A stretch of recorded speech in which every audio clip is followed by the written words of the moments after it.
Let's get to the big three. Number 3. Harvard has the right to do terrible things and encourage students to do terrible things and have teachers teach terrible things, but they don't have the right to get money from the federal government. So they're going to lose this lawsuit. I hope so. Harvard digs in to fight for their billions and sues Trump for billions for cracking down on anti-Semitism and anti-Americanism and anti-conservative doctrine on their campuses. But by fighting, I believe Trump has won. Number 2. The president wants America to get a fair deal. He's really trying to reverse not only decades of globalizing that have cost American jobs and Americans the ability to make a good living, but also it's about securing the country. And that's why I think the deals are starting to come. The market's up 801 points as Vice President Vance closes in on a first major new deal with India. Despite China warning, you better not cut a deal with America. Guess who's next? Japan and then South Korea. How will the markets respond? Drum roll, please. Well. Number 1. I'm here to talk about the fact that he represents a very big problem with this administration, that they have no problem scooping somebody up based on tattoos and vibes and sending them to a foreign country's prison. That is Maxwell Frost, a Democrat congressman from Florida. The befuddling obsession with Kilmar Abrego Garcia by Dems. It will not subside as Trump and the courts fight about his expulsion tactics, and more illegal migrant gangs find themselves in the crosshairs of Tom Homan's warriors. I mean, some of the things they're doing to pick these people up, I didn't even know the names of these gangs, but they've been unwinding them. Can you imagine letting 8 million people in, 2.5 million gotaways, and getting mad that some people shipped out might be in trouble when they go back to their country that they left? Who cares where they left? I don't care about the MS-13 guy that might have a gang rivalry in another country. You don't tell me you don't belong in Maryland. You came here and you committed crime after crime. So I'm done with you. How about this? They asked the chairman and the speaker, can I have money to go to El Salvador? And they said no. So Democrats won anyway. And the NRCC said is offering to pick up the tab for House Democrats eager to hang out with their new poster child in El Salvador, they write. A legal immigrant, MS-13 gang member, and alleged domestic abuser. We have one condition: live stream the whole thing. Snap plenty of selfies with your MS-13 buddies, the same violent criminals you're trying to re-import into American neighborhoods to rape, kill, and terrorize. If out-of-touch House Dems are so desperate to cozy up to violent gang members, the least they can do is let America watch the show. I love it. Send it as a troll over and over again. I don't get it. I think the ads are going to roll right off. But listen to how clueless Jamie Raskin is. He's warning El Salvador, President Trump won't be around forever. We're not going to forget what you did. Really? You are threatening a Central American neighbor who already signed up for the Belt and Road program, sadly, under, drum roll please, Joe Biden, and is now allowing China to infiltrate. Trump is making inroads with them, and now you're threatening them? Listen to Jamie Raskin, cut 8. President Bukele, who's declared himself a dictator, and the other tyrants, dictators, autocrats of the world have to understand that the Trump administration is not going to last forever. We're going to restore strong democracy to America, and we will remember who stood up for democracy in America and who tried to drive us down towards dictatorship and autocracy. Right. Well, we're really going to make them pay the price. Do you think the leader of El Salvador could care less? He actually made those streets safer than the ones in Maryland, where you're from. He actually made them safer than the ones in New York, where I'm living. So believe me, he's not worried about using American aid. What he's already done is got tired of waiting for it. So what he did is did it himself and then went and did a deal with China, which I hope we can undo under Trump. But that's just how clueless they are. Good luck with that. So look, were there some problems when they picked this guy up the way they did it? Out of all the people they picked up, he might have been one issue that they need to get a lawyer involved with, but I have no problem with anything else. I did not know this. ICE arrested this guy, Harpreet Singh, an illegal immigrant wanted in his original country of India for connections with terrorist activities, including planning more than a dozen grenade attacks on police officials, and is linked to another group I never heard of, BKI, a foreign terrorist organization. BKI, they say, is a religious extremist separatist group and started in the late 1970s. It's been used and actually done political assassination, armed attacks. And guess what? He thought it would be a great idea to come here. So they arrested him yesterday. Pretty cool.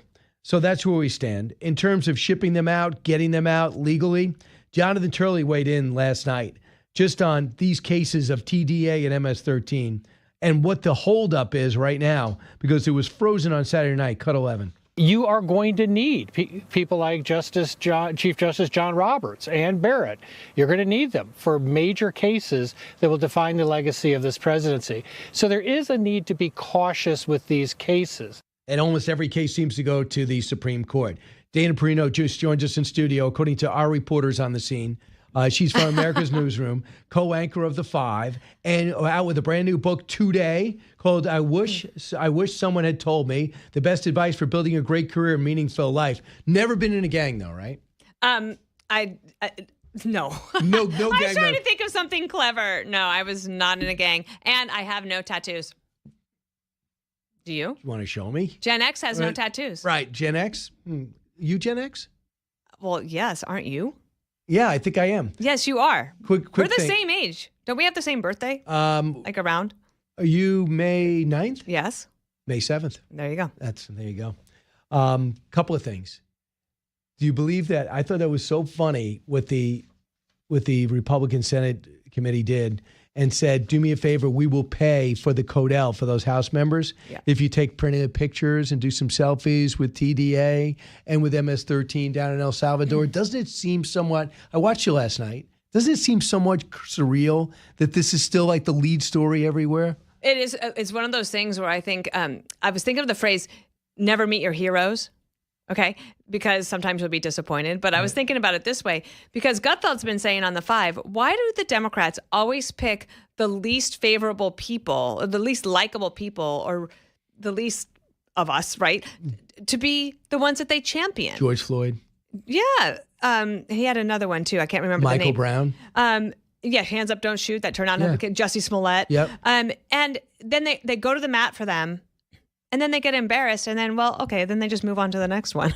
This one, I think, is going to stick for a while. It's not that I don't think that every day I wake up, believe that the administration is going to find an off-ramp here to take Garcia, say, okay, bring him back here, and now we're going to send him to this third country, which is what they should have done in the first 24 hours, and then we wouldn't be dealing with this. The president's about to celebrate the first 100 days or mark the occasion, and he has a lot to celebrate. For example, the number one issue for Americans was either the border or immigration, border or the economy. On the border, he solved it in days. Now, it didn't take 100 days. It took less than 20 days to reverse what Biden had allowed. Now, the difficulty is, one, reminding everybody that he did that, except for the last 4 weeks, this story has been leading the news cycle. But in a way, it's not as bad. I mean, it's not as bad because the Democrats made it worse. Yeah, because he kind of likes it. It's like, let's look at this guy, wife beater. Right. How do we know? In her own hand, she wrote the police report out, how brutal it was. And then you have MS-13. I look at the police report. You have these gang experts say this guy is, this is what he is. You know, on that point. That's also written out. I was watching Shannon Bream on Fox News Sunday, and we're watching the Chris Van Hollen interview. And when she asked him, did you ask him if he was in a gang, MS-13? And he goes, no, I didn't know because I already know the answer. And I was like, wow, I can't believe that. Because MS-13 has been a horrible, evil presence in Maryland. So the constituents that he says he's concerned about they've been dealing with the consequences of MS-13 being in their area. Right. And he says he's like, I already know what his answer to that is. So it doesn't matter who he is. No, it matters everything. It matters who it is. It doesn't for a legal expert like Andy McCarthy. I understand Andy was on with you. He was on with me too. He's like, Brian, he shouldn't have been shipped out. He made a mistake. Just go grab him. Just go fix it. Right. Senator Kennedy said the same thing. He's like, well, he's a bad guy. Admit it. But just, we shouldn't have sent him there. But you know what's interesting? When they picked him up, they asked him, are you afraid to go back to El Salvador? You know what he said? No. He said no, right. So that's a little important. So let's talk about your book. I read last night. Thanks for including me in it. Thank you for being a part of it. Thanks for your nice words for your introduction. Yeah. But I started reading it at the same time. Caitlin, my daughter, is graduating from college. Perfect. So she graduates in June. Yep. And she's going good through job. this. Good job, Dad. That's the second child to graduate from This will college? be, well, they're all graduating this year. Brian, wow. Brian from law school. Congrats.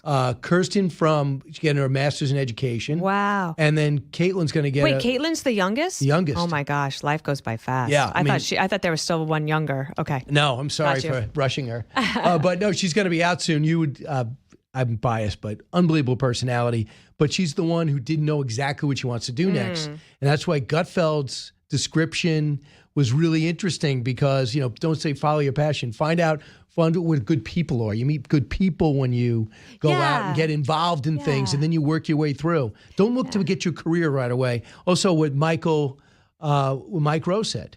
He said that you date your job, you marry your career is your spouse. And he says, and there's a difference. Right, as usual. Yeah, I loved putting this book together. It started with the first book I wrote that was purely about mentoring. This is my fourth book total, but that book was called Everything Will Be Okay. And I remember we got it for your girls at the time. Yep. Right? Because it was perfect for them. Yeah. And then I realized post-COVID that a couple of things were happening. One, work had changed. Artificial intelligence is coming. And I still had people that I'd been mentoring for 10 or 15 years coming to me with questions, but now they're executives. They're becoming moms and dads. They're managers. And they're also starting to deal with all the other things of life, which is there something more to this than just work? And I still have all the people asking, what should I do? So I was like, let me just refresh this. But I don't have all the answers. I'm not a mom.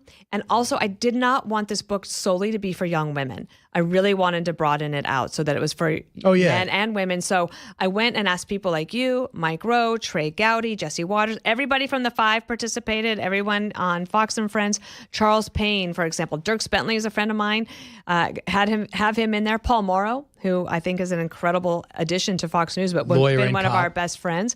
Right, talking about career changes. Right. Or so like you talk about how you got started and how you knew that when that red light turned on for the first time, you loved it. Right. I love being on the CB radio. I used to. I love that. Did you have a walkie-talkie name? Yes. I was, for some reason, I was Red Badger. I was Big Bird. You were and my sister was Cookie Monster. Right. Yeah. Now, did you have a home unit or because mine was hooked to the car? It was in the car because it was not in Denver, but on my family's ranch. That's how they would communicate with each other. Oh, so you actually needed it? Oh, yeah. Oh, it wasn't a toy. Right. Because with us, I mean, there was no OnStar. So I would I remember convincing my father, you got to get it. And then just I didn't realize there was an accessory on the car. On the car. So I would just put the car on, and I would just sit in the car and talk to strangers. What could go wrong? and one time I totally drained the battery. I'm like, what's wrong? I'm like, I thought I could leave it on. He goes, not that way. You got to turn to the left. Oh my gosh. All right, That's a great memory. Dana Perino's got her book out. It's called I Wish Someone Had Told Me, Destined to Be Number One. Don't be last to get it. The best advice for building a great career and a meaningful life. She's going to be with us a little bit longer. Dana's sticking around. Don't move.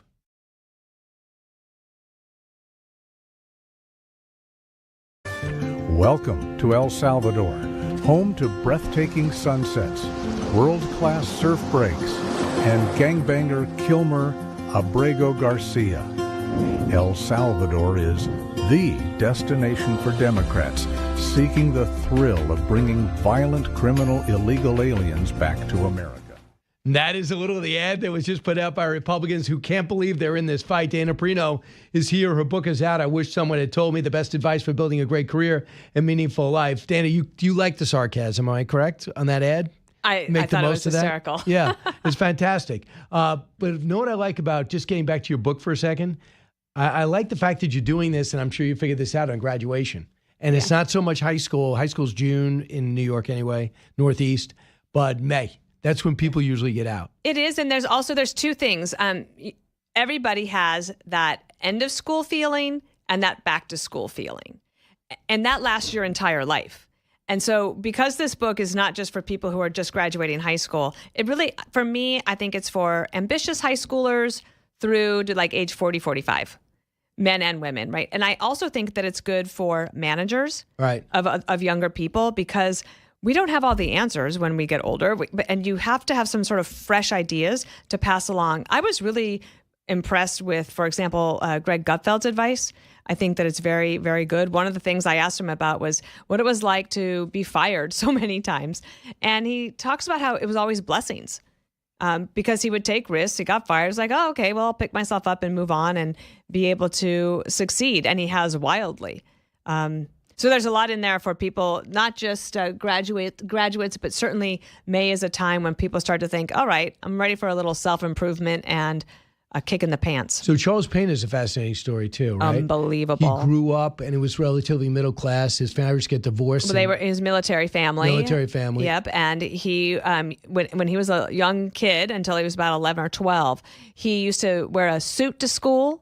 And he carried a briefcase to school. He was Alex P. Keaton. There was an estrangement in the marriage of his parents.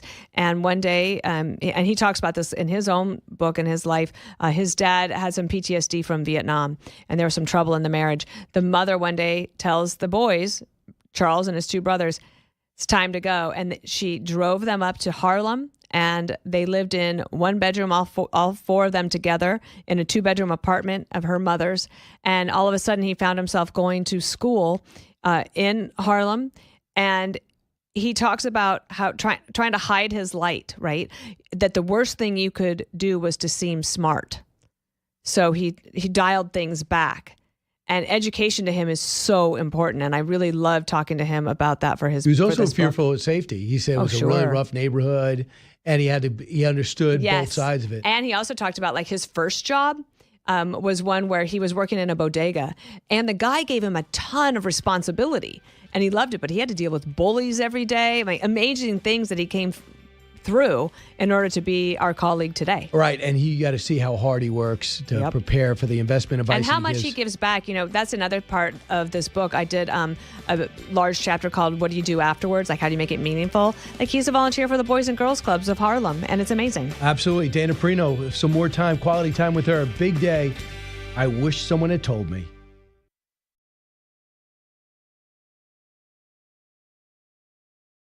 You remember when this all started, the first go-around, because this is the second go-around, right? They peddle old stuff, they kick it back up. I said repeatedly, no one's texting war plans. You know why I said that? Because I'm in the bowels of the Pentagon every single day. Just 10 minutes ago, I was looking at actual war plans of things that were ongoing or pending things to happen, because that's on a regular basis on classified systems. That's my job for the war fighters, for the President of the United States. I look at war plans every single day. What was shared over Signal, then and now, however you characterize it, was informal, unclassified coordinations for media coordination and other things. That's what I've said from the beginning. At the beginning, it was left-wing reporters from The Atlantic who got a hold of it and then wanted to create a problem for the president. This is what it's all about, trying to get at President Trump and his agenda. So that was Pete Hegseth, the Secretary of Defense, who joined me earlier about this whole Signal situation that he had at the same time with the first Houthi attacks. We've hit him for like 18 straight days, by the way, Dana. But he was just saying that what was in that Signal chat was not top secret information. We haven't seen that yet. They did have a name for it. They did name it. I wrote it down here somewhere. Clubhouse or here it is. The Huddle, Team Huddle was the name of that group that has brother and wife on it. So your thoughts about where Pete goes from here? Well, I think that he came on Fox and Friends this morning to help try to clarify things. And what I heard from him is that he would much rather be focused on everything that he needs to do that is a huge job. China. So much to do. He doesn't want to have to be dealing with this kind of thing, but that's why you have to run a tight ship so that you don't have to deal with this kind of thing. And I think that there are still some unanswered questions. The Signal chat stuff, I feel like not good, but also something that like you move on from and be like, oh, whoops, I guess we can't do it that way. We have to find another way to communicate. I get that. And maybe the government needs to come up with a better way for everyone to communicate. So I think that can be dealt with pretty easily. I guess to be honest, I've read a lot, but I'm still confused about the people who have been let go within his inner circle. These are people that he's known for a long time. They are close with him, but now they're being characterized as disgruntled employees. They're doing interviews. They're out and about. And one thing that the DC media loves, not just DC media, is a story like that. And it's hard to make that go away if the people that were fired don't know and don't understand why they were fired, and they want to clear their name. And if you are going to insult them by saying that they're disgruntled employees, that usually will mean that they will retaliate in some way. So I don't know how this ends. I feel like we're kind of at the beginning of the story, not at the end. But I just know how much longer. He's only been there 100 days. Yeah. So, I mean, it's 3 Not guys. even that, because it took him a while to get confirmed. That's absolutely true. Now, did you have Pete in your book? He is, no. didn't? Okay. Joey Jones is in the book? Okay, got it. Yep. So a couple of things. I love the way you structured it. First Thanks. off, I just thought it was going to be a series of essays. I did the games do count. 72 people just did their essays and gave my opinion after. What you did is meet the people, had the questions, and then you would let different people answer questions throughout the book. Why'd you format it like that? Well, I don't have all the answers, and I have a lot of great people in my life that have succeeded. You had all the questions. Most of them came from nothing, right? And had some struggles along the way, as everybody does. And that's kind of like the rich part of life is great. The other thing is I wrote everybody's little bio with great affection, because I appreciate their time. I know how busy everybody is, and that they were willing to give me thoughts about, for example, Martha McCallum talking about as a young mother, she would never let herself think more than 3 months ahead. And I thought that was advice worth passing on, so that for the young mothers I'm now mentoring, they can understand, like, okay, you don't have to be worried about how they're going to get into college when they're still just going to daycare, like, in order to figure out a way to love those moments. Or what it's like to decide to leave a job. I talked to Trey Gowdy about that. He left the prosecutor's office in order to run for Congress. He was in Congress and he thought, you know what? This isn't working for me either. I've done what I came to do, and now you can move on. I also talked to my friend Michelle Chase. She's fabulous. She is a human resources expert. You can ask her anything about when to leave a job, what's best on a resume. Dan Barr, actually, I met this guy. He's incredible. He grew up on Long Island, near you, where you grew up. And his name is Dan Barr. His dad was a firefighter. I think his brothers are as well. He worked his way up, has his own sort of human resources consulting firm, works with mid-sized companies all across the country. His HR advice is excellent. One thing I love about this guy, father of 4, one of his sons, I think the oldest, he became a Navy SEAL. And do you know that young man is now about to, do you graduate from the priesthood school? Get out of seminary? Yeah, seminary. He's going to become a priest. So Can you imagine Navy a Navy SEAL priest?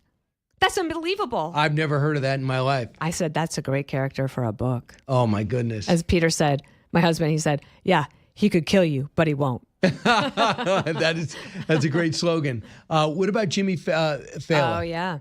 Jimmy says, you asked the question, what are your natural talents? How does one discover their own natural talents? This would help Katie. The way to identify, he says, is to look at the tasks you do day-to-day life and notice what you're good at, what's effortless. Maybe it's training your pets or fixing things when they're broken in the house. The point is, we're all better at some things. Find out what that is. And also, I love that advice from Jimmy. I love the fact that he was driving a taxi to make ends meet, and then he was writing jokes at 4 a.m. in order to try to keep fresh and to make some money that way. He would do stand-up at night. He would also do networking. You talk about that. I asked, what is the best advice you've been given, and what is your favorite piece of advice to give? And you talked about how networking is key. And giving back is key. Yep. One of the things that you do is something that I do, but you do it in a great way, where you have these big networking lunches for the staff here at Fox. Right. I learned about those and thought that is genius and also super generous of you. But I felt bad because none of the 20-somethings, number one, couldn't go to the office. They get hired, never saw anyone during the pandemic. Number two is they weren't talking to each other. Yep. And so they were on different floors. And one of the kids I coached, now they're not kids, they're in their 20s, is in the accounting firm. And no offense to accountants, but they're not like, they don't have the personalities that we have. Like, the more outgoing. We have to interact with how many people every day? So I go, what if they could just meet each other? And then they start little speeches and they start talking. This is something I think that this book is very good for young people that have anxiety. So if you know somebody, even I would say like in their 20s and 30s, if you have somebody who is very anxious, I think that this book can help because, one, it makes you realize, okay, I'm not alone in having some of these thoughts. But two, there's some very practical things in there. Like, for example, my particular advice is you have to make yourself go to 1 or 2 events a month. And that's not a lot.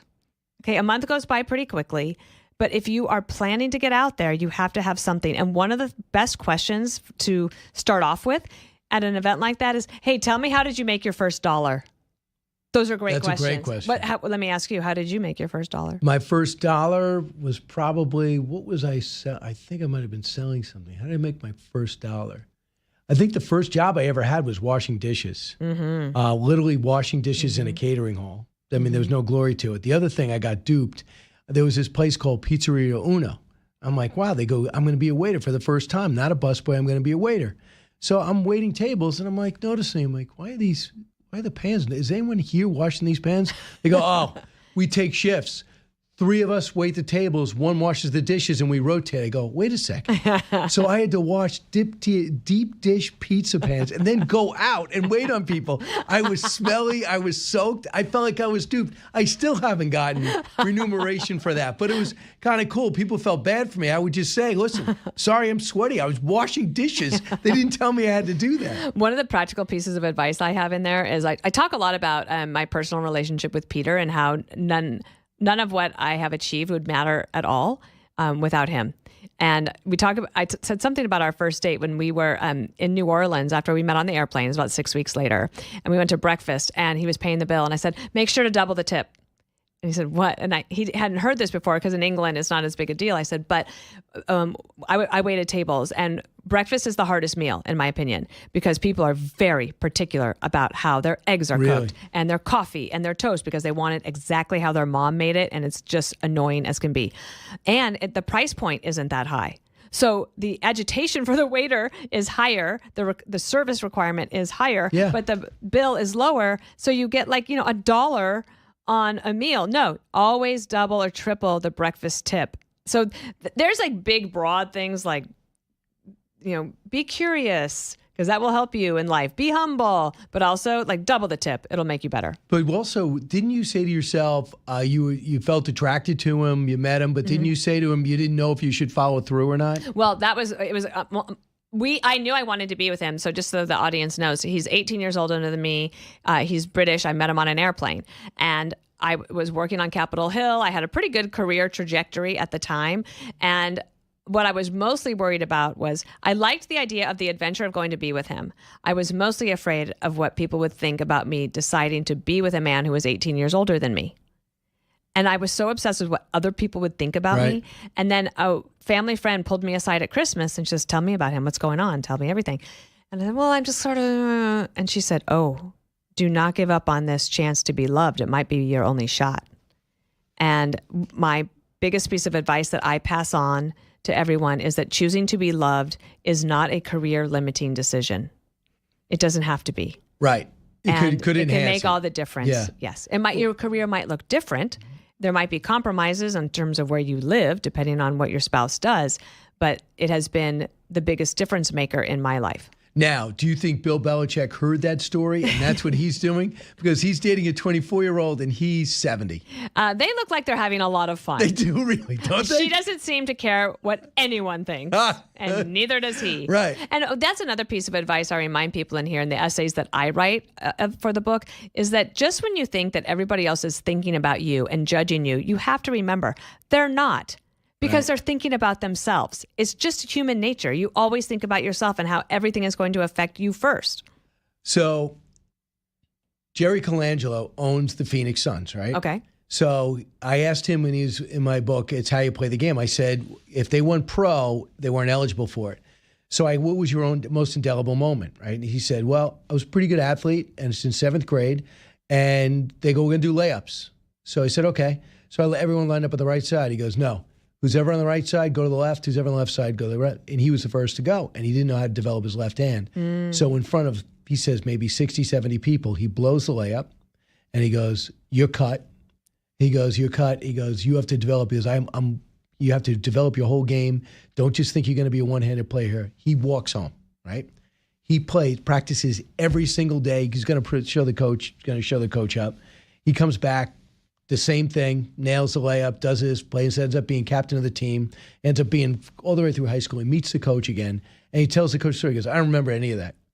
That moment, it means so much to you. Wow. They don't really, think about it. We put too much thought into what they're doing. Oh my gosh, that reminds me of when I got kicked out of the Oval Office one time, and I was a deputy and I had just started, and I went there for Dan Bartlett to do an interview prep for the president, but then the president didn't want to do the interview because he thought it was an off-the-record conversation with David Ignatius about Iran, but David Ignatius thought it was an interview, and I was just there to help brief, and the president says, I'm not doing an interview with him, and therefore she doesn't need to be here. And he looked at me and cocked his head to the right, to show me the door. And I melted. I wanted to die. I had only worked there for like a week. And I went to my office. I pulled my little pocket door behind me and I called my husband, and I was tearful. I didn't cry, but I was tearful. And he said, what happened? And I told him, and Peter said, well, just think, for the rest of your life, you can say, I've been kicked out of better places than this. Again, Peter being the hero. Yeah. 10 years later, I'm on the book tour with President Bush, and I'm just trying to entertain him. And I said, oh my gosh, sir, do you remember when you kicked me out of the Oval Office? And he said, I never kicked you out of the Oval Office. I said, no, don't you remember? And I remember every single detail. I remember what I was wearing. I remember I can still feel that shame and the humiliation and everything. And then the president goes, no, Dana, I don't remember that at all. And then he goes, are you still upset about it? And I said, a little. And he goes, I think you can let it go. Wow. So it's just amazing. Or for example, let's say, how many times this happened, whether it's a boss or somebody you know, and they'll walk by you. And you're like, wow, what's that person mad at? Like, what did I do to them, right? And next thing you know, it's like, I don't even remember that. Like, you interpret someone's body language. That's what I would do, so therefore you project that on them. I don't know if any of your children are like this, but I'm like this. I would wake up in the morning, and before I had left my room, I had thought I was in trouble for something. Like, I would anticipate, like, my dad must be mad at me for something. Like, he never was. But I would be like, oh my gosh, what did I do wrong? And so when President Bush would call me to the Oval Office, he would ask his assistant. He's like, ask Dana to come over and tell her nothing's wrong. And do you know who does that today? Jay Wallace, our boss. He does that. Yeah. It's a rare occurrence. Yeah, he'll be like, "Hey, Dana, can you come by?" And it's nothing bad. I'm like, okay, thanks. A few more minutes with Dana Perino. Her book is out today. I wish someone had told me the best advice for building a great career and a meaningful life. And Dana, you got some money this morning because I downloaded it. So it's I'm an ebook guy. Back in a moment.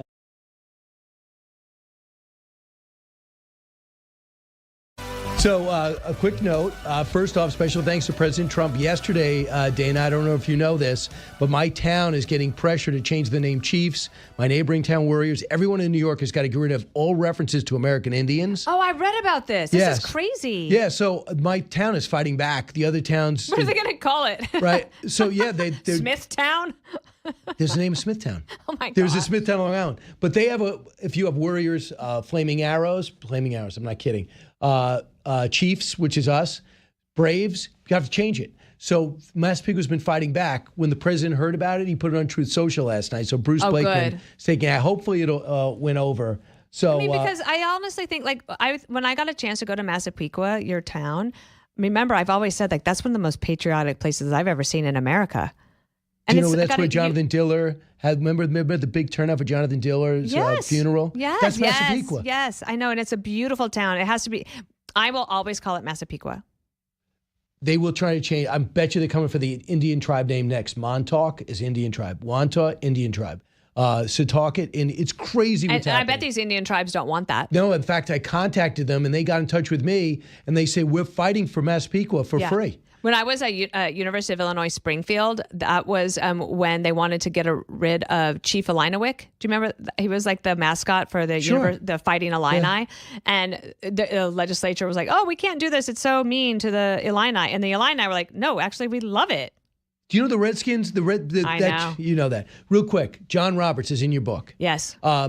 So diverse. I didn't want to be a musician for a while. He wanted to be a doctor. He was a DJ up in Toronto, kind of in the Janice Dean days.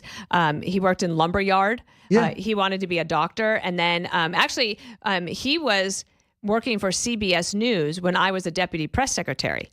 So I got to know him over the years. He does have a very rich, diverse background, and he's raising twins now, and I love the stories of parenthood that he talks about and how you have to really, love every moment and be present in your children's lives so that you can enjoy yours too. Absolutely. So, Dana, do you feel good about this book? This seems like a book tour that you want to go on, right? I have to say, I read it again on Sunday, so I'd be fresh for this book tour, and I put it down and I told Peter, it's pretty good. So when do we with see it. you? Do you have any book signings or anything coming up? There's going to be something on May 2nd. The Little Point Bookshop is selling the tickets. You've done book signings there. It's going to be in an auditorium at one of the schools down there. So tickets are available at littlepointbookshop.com. Not a ton, right? I've got You don't really two have to. shows. Well, I have these 2 shows. I really want to do that. We also have a very exciting event coming up. It's not announced yet. It's going to be Thursday, May 1st. Stay tuned. I can't wait to tell you about it. All right, you got to come back then. Sure. All right, pick up the book. It's out now. I wish someone had told me the best advice for building a great career and meaningful life. Thanks for listening, everyone. Dana, thanks so much for the quality Thank you. time. That was fun.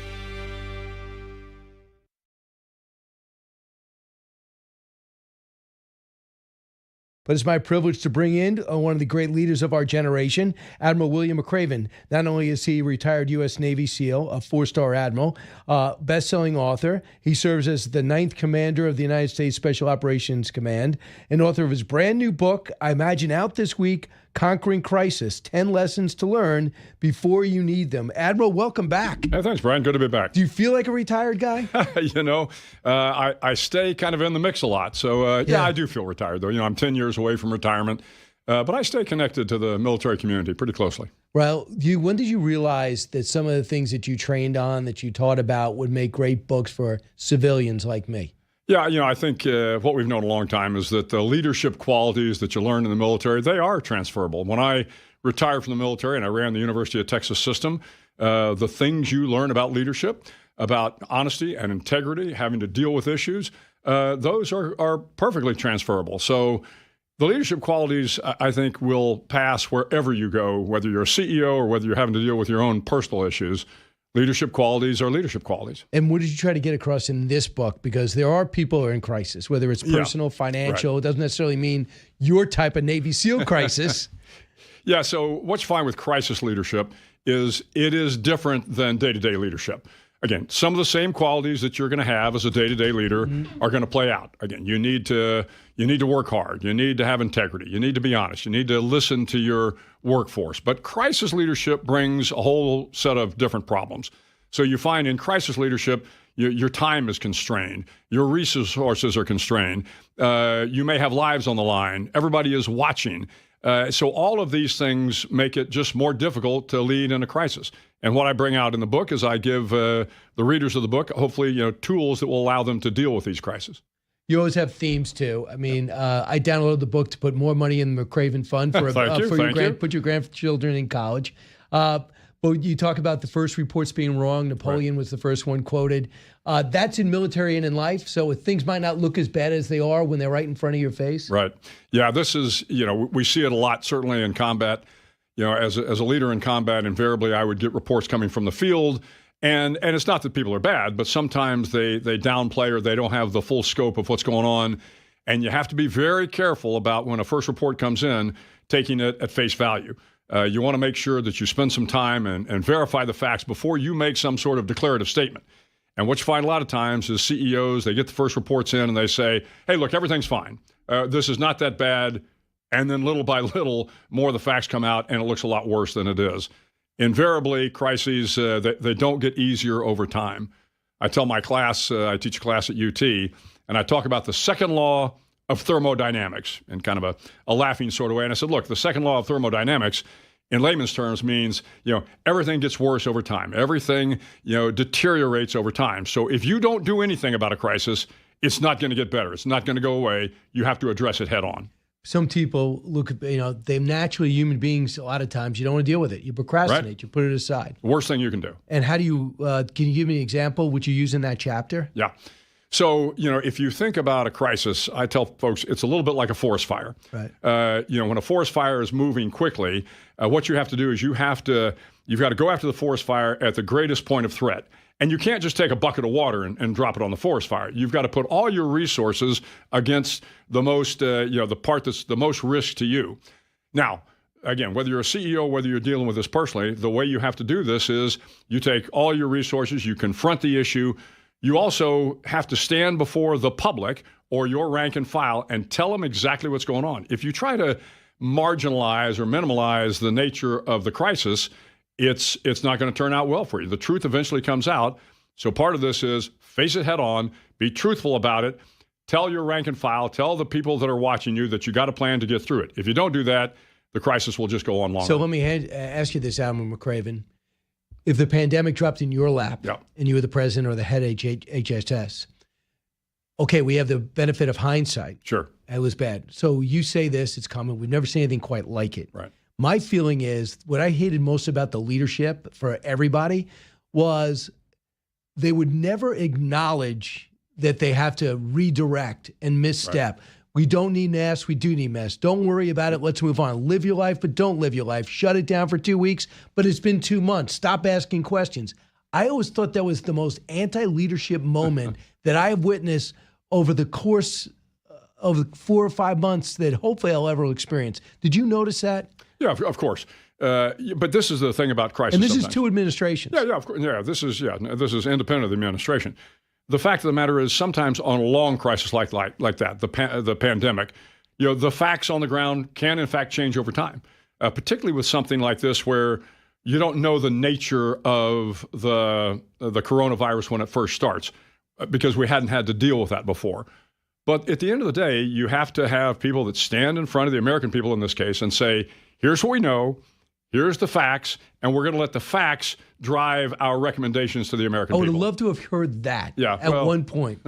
And I felt like people would take the shot, don't take the shot, there are no risks, you're never going to get it. I just felt as though, and never acknowledging the fact that, 2 months ago you said if I took the shot, I'm not going to have a problem, and it's here. Just keep moving forward and the shutting down of business and the abuse. Yeah, the American people are smart enough. Give them the facts, be honest about what the situation is, and give them the best advice you can, recognizing that it's not going to be perfect. Okay. Leaders are never perfect. Sometimes the advice is never perfect. But if you're honest and upfront with the American people or with your stakeholders, you're going to be much better off. Al McCraven also put together this book, and the name of the book is perfect for this time, and it is called Conquering Crisis, 10 Lessons to Learn Before You Need Them. A couple more things I want to share with the audience. You say weaponize the truth. Right. What do you mean? Yeah, so the truth is a powerful force for solving any crisis. But what tends to happen is leaders find themselves in a challenging situation. They know, again, that if it's a crisis, that the press is looking at them, that their shareholders are looking at them, that the rank and file that work. And sometimes, instead of just standing before the podium and saying, you know what, we've got a crisis, we screwed up, here's all the facts, now here's what I'm doing to solve the problem. You have to let the truth get out. The truth will always find a way out. I mean, everybody knows that. I talk about the story of Ronald Reagan and the Iran Contra affair. And what you saw was Reagan, who at the time had a 63% approval rating when Iran Contra starts. By the end of it, it's down in the 40s because Reagan didn't just stand before the American people and say, yes, I was involved in this. I understood what happened from day one. And these are the decisions I made and why I made them. He hoped that the American people wouldn't find out the depth of his involvement. But of course they did, because great investigative journalists kept tugging and pulling on that string. And eventually the truth comes out.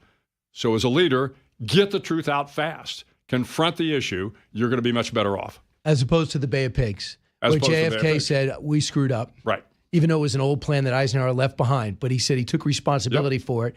And people appreciated that. Of course. The American people are generally very forgiving if, again, you step in front of them and say, look, we screwed up, or more importantly, I screwed up. I made a mistake, but here's what I'm going to do to resolve the problem. Okay, I want to talk about what's happening right now. When you look at what's happening with Iran, are you encouraged by the first 2 rounds of talks from what we know? Yeah, from what we know, and again, I don't have any more insight than the public does, but from what we know, yeah. I mean, anytime you are in dialogue with, in this case, one of our sworn enemies in Iran, and the dialogue is proceeding forward, that's good, because we don't want Iran to get a bomb. So I think all these conversations are good conversations. But do you think do you believe that they can have one? I believe they can. They can certainly get a bomb. Absolutely. But we have to make sure they can have one. Oh, yes. Because the ripple effect would be detrimental. No, you bet. I mean, it would change everything about the dynamics in the Middle East if the Iranians got a bomb. I travel the Middle East a lot, and every time I talk to leaders in the Middle East, that is their biggest concern. We don't want the Iranians to get a bomb. Admiral, are you amazed by some people making it out as if we're the problem when it comes to Iran? They've been our enemy for 40 years.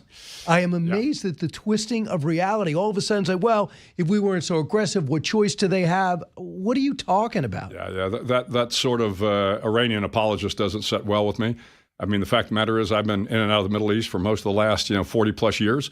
The Iranians have always had this network of surrogates, of Iranian proxies, and whether it is the Houthis or whether it's Hezbollah, Hamas. I mean, you see what the Iranians have done and the chaos they've created in the Middle East. But having said that, let's get on with the conversation. Let's keep them from getting a bomb. But no, this is not our problem. This is a problem of the Iranians making. Cut 37 is General Jack Keane.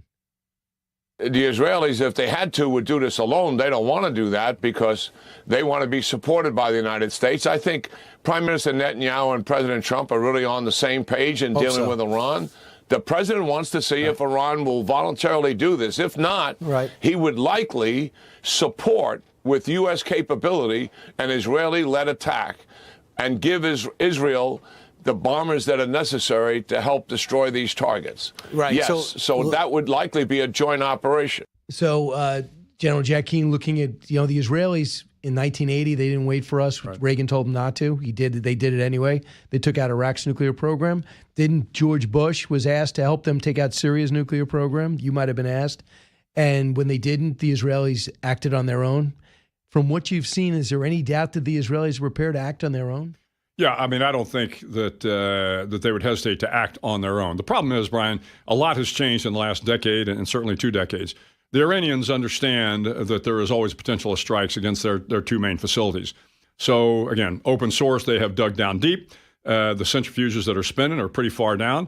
So, I mean, it would take a pretty massive strike to completely... Do we have it? Well, I'm not going to go into that. Suffice to say, again, it would take a lot of effort to completely destroy the Iranian nuclear program. Now, you can set it back 6 months, 9 months, but you're not going to eliminate it. And, of course, if you do strike it, does that then put the Iranians in a position to say, okay, game on, and we will drive to building a bomb? And true, but I imagine the damage would be so extensive. I worry about our troops in Iraq and Syria. Would you? Absolutely. I mean, anytime you take a strike against a foreign country, you better be prepared to protect the men and women that are serving not just in the military but around the region. And we would do that. The military would do that. And of course we have our aircraft carriers in the area. It seems like we're poised. A little bit more with Admiral William McCraven. He's got a book out today. Certainly be a bestseller. Conquering Crisis. Back in a moment.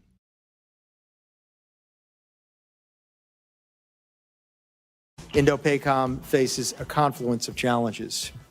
China's unprecedented aggression and military modernization poses a serious threat to the homeland, our allies, and our partners. In 2024, the People's Liberation Army demonstrated growing capabilities through persistent pressure operations, with military pressure against Taiwan increasing by 300%. China's increasingly aggressive actions near Taiwan are not just exercises, they are rehearsals. That was Admiral Samuel Perino. That was April 9th. With me right now to confirm or confirm that statement or push back on is Admiral William McCraven. His book, Conquering Crisis, out today. 10 lessons to learn before you need them, which is great for any parent, any coach out there, let alone if you're just looking to put lessons in to your family. Admiral, your thought about what the Admiral just said. Yeah, I think Sam Perino knows better than anybody. So you have to heed his words. Clearly, from what we've seen, just from the public view, you see what China is doing. They're putting more and more pressure on Taiwan. I mean, I don't personally think that there's going to be some sort of cross-strait invasion anytime soon. She has told them to be prepared to take Taiwan by 2027.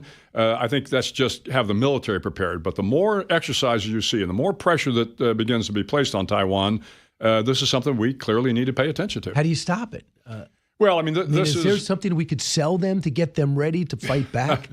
It's a hard problem to defend Taiwan. But what we've got to ask ourselves, I think, as a country is, are we going to go with this, the concept of actually just publicly saying, hey, we're going to defend Taiwan, or are we going to have this kind of strategic ambiguity policy that we've had for a long time? Now, Biden came out a number of times and said, we'll defend Taiwan if China is aggressive. And then what happened after? The State Department said no. Right. So they backed him off of that because we've had this strategic ambiguity. I think the president and his national security team have to make a decision. Right now, are we going to defend Taiwan if China decides that they are going to invade? The issue is I don't think they're going to invade. What they'll do is they'll ramp up pressure. We may find them in a position to do a blockade, but a blockade technically is an act of war. The question is, if they blockade, will we take aggressive action to stop them? So let me ask you, how much do they just want Taiwan because it's theirs, and how much does it bother them that this could be a thriving democracy, capitalist society, right on their door? And those people seem unbelievably happy compared to the life that they're putting their people through. Yeah, I think it's a little of both. I mean, there has always been, even before I think Taiwan was the thriving democracy we see today with TSMC and everything that's going on. I was out in Taiwan a little over a year ago. I mean, you can't help but be impressed with the Taiwanese people. So there is some historical context here where the Chinese clearly feel that Taiwan's one of their provinces. But yes, they are concerned about the democracy on their doorstep. So let's talk about your book. When I think about people in crisis that performs in sports, not like you, life and death is Joe Montana. Sure. When things get hot, the blood pressure gets low. Right. He thrives on that moment, famously pointing out John Candy on the winning drive to beat the Cincinnati Bengals in the Super Bowl. Isn't that John Candy in the stadium? Is that the way you are under crisis? Do you slow down in that moment? I think a lot of it is we're fortunate in the military, and I think in areas where you're taught leadership, you have experienced a lot. You've been trained a lot, and you have to rely on your training. So when I'm in the middle of a crisis, what appears to be a crisis from the outside, a lot of times this is something I've seen before, and I've been through numerous times before, and I know the game plan. If you're the Montana game plan, what am I going to do at this point in time? Helicopter goes down. What am I going to do? Well, I got a backup helicopter. We have a mass casualty. What am I going to do? Well, I've got a medevac standing by to go do this. So a lot of times, again, I would tell you, for me personally, this is part of my experience. I mean, when you spend 37 years as a Navy SEAL, you've seen a lot of crises, and you get better and better and better at dealing with them because you're experienced. But and what you try to do in this book is get people ready to go should a crisis strike, even though we don't know what that looks like. Right. Yeah, again, the book kind of lays out, if you will, kind of provides you some tools, lays out an approach for dealing with a crisis. And as you said, I think it's something, whether you're a CEO or whether you're dealing with a personal crisis, hopefully this book will be of value to you. And is this going to be a commencement address too? No, I don't think so. But I'm sure a lot of the tools that I lay out here will find their way into a commencement address probably at some point. Any military in your family following your footsteps? Yeah, my son Bill was an Air Force officer for 20 years, and my daughter works in the government. So it's. I've been very blessed. Absolutely. And all that you've given to the country, we infinitely appreciate it. Admiral William McCraven, pick up his book, Conquering Crisis, 10 Lessons to Learn Before You Need Them. Back in a moment with Jonathan Greenblatt. Don't move. Brian Kilmeade Show.